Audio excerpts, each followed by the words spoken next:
All the talk online today about Google's expected partnership with the city of Austin. It's believed to be a plan to bring ultra-high-speed gigabit broadband to the city. There's a big news conference set for Tuesday morning. So what's the big deal with all of this? Well, KXAN's Robert Maxwell has been looking into it all day long. He has a look at what Google Fiber would mean for you. Well, first up, Austin will be one of the few places in the USA, frankly, North America, where we've got internet speeds that will be 100 times what we're used to seeing, which is interesting. Now, the city tried for Google Fiber the first time it was offered and lost out. For some here in Austin, it's been a long wait. Google starts here. 3 years ago, Austin community tech entrepreneur Chip Rosenthal spearheaded this valiant campaign to bring Google's high-speed fiber pilot project to the capital of Texas. Google Fiber is coming to Kansas City, and we're Kansas City won out. Today, Rosenthal says he's more excited than ever about gigabit broadband. I think one of the big differences between now and several years ago is that back then there was a lot of question. What would people do with a gigabit? One thing you could do with internet 100 times the speed of current broadband: download your favorite movie in HD in 5 minutes. Since Austin owns its own power company, it's possible fiber lines could be strung on existing power poles. That's what they've done in Kansas City, where homeowners started connecting to Google Fiber last November. And Rosenthal says in that city, the philosophy of build it and they will come seems to be proving itself. We're seeing groups, houses being formed, people coming in to hack, work, and innovate based around this gigabit fiber network. Some of that innovation in Austin could come from the student startup community at UT's Technology Incubator, like students there who could capitalize on Google's bigger, less costly pipeline for an app that transmits complex medical images straight to a mobile phone. The classic story is you're getting more for less. So as a startup, when you're worried about your expenses and keeping things down, that is always a good thing. And then the technologies that could be born out of having gigabit Ethernet coming is unprecedented. We've been learning a lot about this today. It's worth noting Google initially launched only a residential gigabit network in Kansas City, Cox says, and that prompted business startups there who wanted to get around that restriction to literally buy houses and operate out of neighborhoods for a while. But Chip Rosenthal points out Google's been conscious of deploying its fiber networks across communities into lower income areas. He says that's making fast internet access more democratic than ever in what Google calls fiberhoods, a new word to learn. So how much will all this cost you?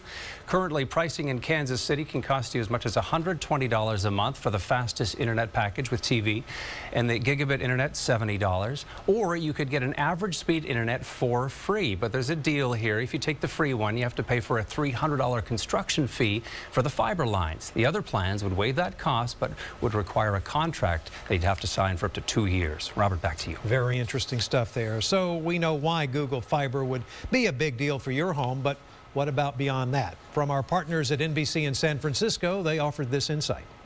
If you had faster speeds, you could get startups to reach out to people faster, to try out products faster, and to build software faster. I expect to see that pretty soon in Kansas City. And again, Austin would be a perfect place to launch it as well for Google.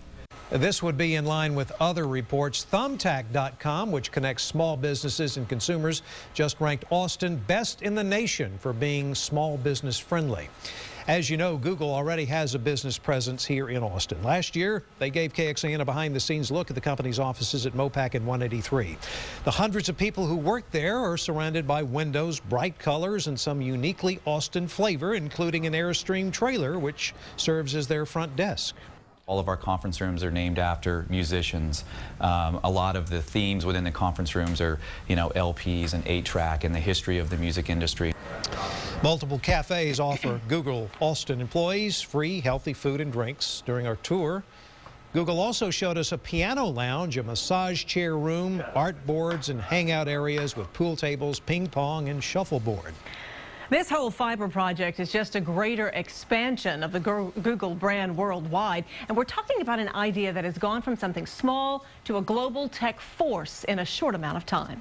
1995. Founders Larry Page and Sergey Brin met at Stanford University. Together, they built a search engine eventually called Google, a play on the mathematical term, a Google or a 1 followed by 100 zeros. The search engine would use the number of links from searches to determine the importance of individual web pages. After being founded in 1998 in California, the company morphed from a search engine to being a part of everything. In 2004, Google went public at $100 a share on the NASDAQ.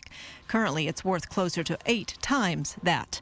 Also in 2004, Gmail. It's their free email service. Same year, Google Maps and Google Earth rolled out after acquiring a digital mapping company. 2006, Google bought YouTube. It's the #1 video sharing website in the world. A year later, Google's Android, the phone software taking over smartphones, followed by Google Chrome, a new interface and operating system claiming laptops and tablet computers. All of this with the company's mission of organizing information faster. And those are just the greatest hits before the fiber program. But the company has even grander ideas and designs already being worked on to affect your life. There's the driverless car project. We told you about this a couple of months ago. Equipped with cameras, this car would drive on pre-mapped roads. The company says it could be in use as early as 5 years from now. Google Glass. This is interesting. It was on presentation just last month during South by Southwest here in Austin.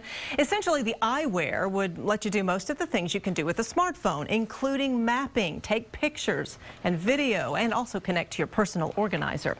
And currently being tested, a same-day delivery business. Google's Shopping Express. It's being tested in San Francisco with retailers including Target, Walgreens, and Office Depot. They already have plans to expand that test as that service is worked out.